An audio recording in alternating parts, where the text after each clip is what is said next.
تو میں آج صرف اپنی قوم سے مخاطب نہیں، میں اپنے اداروں سے مخاطب ہوں، کیونکہ اگر یہ ملک خدا نہ خواستہ جس ٹریجیکٹری پہ، جس تیزی سے نیچے جا رہا ہے، اس کے سارے قوم کے اوپر، سارے اداروں پہ اثرات ہوں گے۔ ہمارے جتنے بھی جو نیشنل سیکیورٹی کے ادارے ہیں، نیشنل سیکیورٹی کو تو اب ہم نے پالیسی بنائی تھی کہ نیشنل سیکیورٹی کی پالیسی کا ایک پہلو تو پاکستان کی ملٹری ہے، لیکن اس کا دوسرا پہلو پاکستان کی اکانومی ہے۔ تو یہ ہم نے جب پالیسی بنائی تھی، ہم نے مثال دی تھی کہ سوویت یونین، اس کی فوج تو بہت دنیا کی سب سے طاقتور فوج تھی،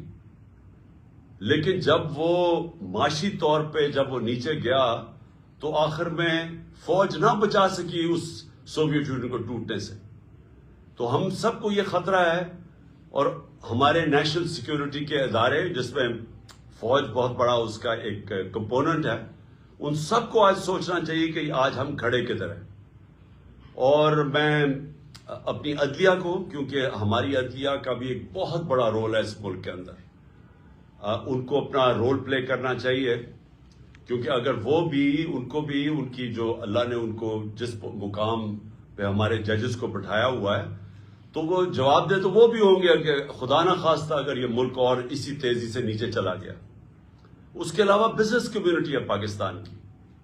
مجھے ابھی تک حیرت ہے کہ بزنس کمیونٹی کیوں نہیں آواز بلند کر رہی، کہ بزنس کمیونٹی کو نہیں نظر آ رہا کہ ملک کدھر جا رہا ہے۔ سب سے زیادہ متاثر تو پاکستان کا انڈسٹریلسٹ ہے، پاکستان کا اسمال اور میڈیم انڈسٹری ہے جو بالکل ہی کرش ہوتی جا رہی ہے آج۔ پاکستان کا ایکسپورٹر ہے، ہماری ایکسپورٹس گر رہی ہیں۔ وہ بھی پوچھیں کہ پاکستان سے جو باہر پاکستانی بیٹھا ہے وہ کیوں نہیں ریمیٹنسز بھیج رہا۔ ہمارے دور میں پاکستان کی تاریخ کی ریکارڈ ریمیٹنسز ہوئی تھی، ہمارے دور میں پاکستان کی ایکسپورٹس ریکارڈ ہوئی تھی، ٹیکسٹائل ایکسپورٹس ریکارڈ ہوئی تھی، ہمارا جو ٹیکس کلیکشن تھا وہ ریکارڈ تھا،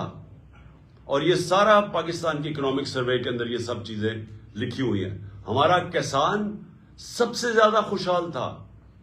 ہمارے 2 سال 4 میجر فصلوں کے اندر بمپر کراپس تھی۔